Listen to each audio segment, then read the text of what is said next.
Welcome to Dead Island 2. In this video we're going to be going through my ultimate beginner guide. I'm going to give you guys some tips and tricks to help you out when you are playing the game. And we are going to start this one off with choosing your Slayer. And this is really important, as not only do each of the different Slayers have a multitude of different skill cards and attributes, but they also have their own little personalities. They've all got their voices, and some of them might be a little bit cringy and frustrating. And you're going to see under the attributes that you've got things like here with Bruno, you've got critical damage is 5 points and peak health is 1. Then coming back to Jacob, you'll see the peak health is 5, resilience is only 1. And in total, there are 6 different characters that you can play as. You've got Jacob, then you've got Bruno. You then have Carla, you've got Danny, you have Ryan, which is the character I played through the story with.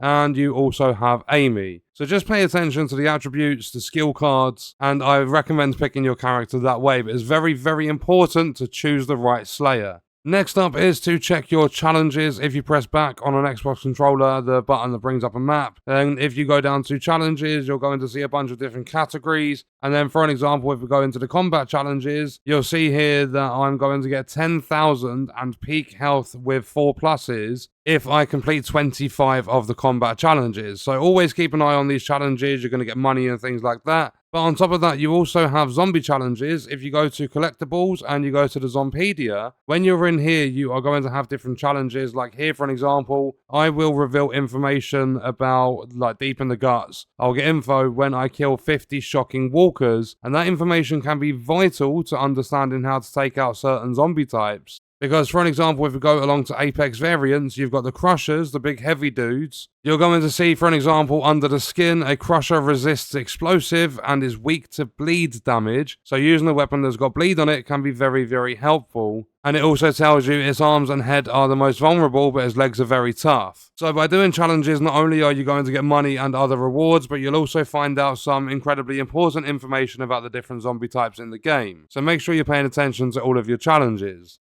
And next up is sell your weapons. Do not buy them. If we come to this trader here in Emma's mansion, you're going to see that some weapons can cost like 13,000 plus. I am on a level 28 character. And these weapons are very expensive, but if we go over to the sell tab, you'll see that when you start getting superior weapons that are high level, you can sell them for a lot of money. And you are going to come across so many weapons in this game. You're going to constantly fill up your inventory, so any weapons you don't want to use, make sure you sell them. And not only that, when it comes to your consumables, if you have a bunch like here, because they cap at 99, instead of running around and not being able to pick them up, if you just sell a bunch that you don't need, you're going to get even more money. You'll see at the top right, I've got 119,000. But especially when it comes to weapons, sell them, do not buy them. And next up is to not keep switching weapons just because the durability's got low. If we have a look at my weapon wheel, you'll see most of my weapons are full durability except for this legendary knife. And you don't want to keep switching, especially if you're going to be switching away from your favorite weapon. Instead, what you can do is go to a workbench. You'll see them put on your compass when you're nearby. If you go to a workbench, you can just spend some money. You'll see repair costs in the middle near the bottom. You can just pay a little bit of money to repair your weapons so they are fully repaired, max durability. And I recommend that you do this often because it's going to save you a load of hassle. You get to use your favorite weapons and stuff. So just because it's low on durability, don't switch it. Just head to a workbench when you can and get your weapons repaired. And next up, if you find a safe or a lockbox or something that requires a specific key, do not stress about finding that key.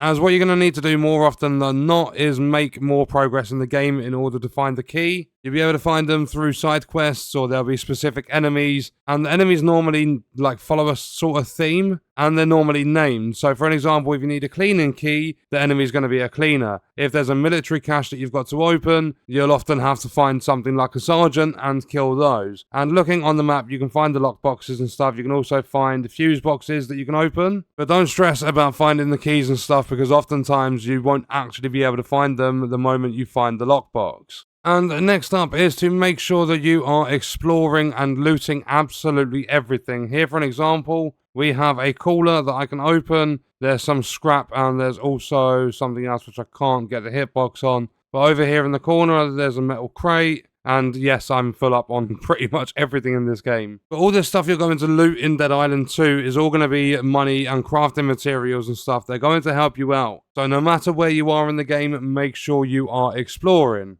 And next up, when you level up in this game, you do not need to get rid of your favourite weapons. One of my favourite weapons in this game is a rifle or a sniper, whatever you want to call it, called Peggy. And when I level up, this is not going to level up, but I don't need to get rid of it. What you can do is you can level match in this game. So if you go to a workbench, if we have a look at Peggy here, you're going to see that I'm level 28. And Peggy is level 25, and you'll see underneath the power on the right hand side, it says level match is going to cost $21,000, a little under 21,000. And you're going to see that what that does is takes the gun from level 25 up to level 28, and it takes the power from 484 up to 529. So yes, this is very expensive, but if there are certain weapons in the game that you want to play through the whole game with, then you can do so. If I go to match level by pressing X on the Xbox controller, you're going to see that that's powered up, and that is now my level. So just because a weapon might become under leveled, you don't need to get rid of it. You can level match in this game. And next up, this is a fuse. These are used, if we very quickly go to the map, these are used to open up fuse boxes that you will find scattered around the place.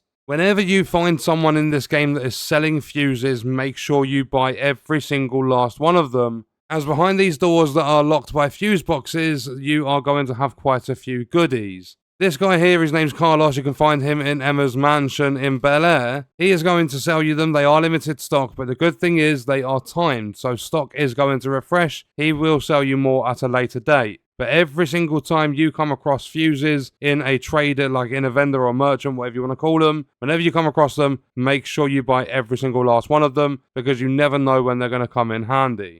And last but definitely not least, save weapon durability from time to time by using the environment to get kills. If we step out here, you are going to see that there's an oil spillage on the floor. And if you use a fire-based weapon, you can ignite the area. I mean, you might annoy some of the locals, but you can use the environment to get kills. You're going to get things like water spillages. I need to try and get out of this area. Give me 2 seconds. You're going to get things like water spillages, which you can electrocute. You'll get oil spillages, which can be ignited. You don't always need to go into combat in this game, all guns or all sledgehammers blazing. You can actually be quite creative. And that is my ultimate beginner guide, some tips and tricks to help you guys out in Dead Island 2. And what we're going to do is leave that video there. Let me know your thoughts and stuff about this game in the comments, and I'll see you guys in the next one. I hope you enjoyed it. I hope it helped you out. Thank you for watching.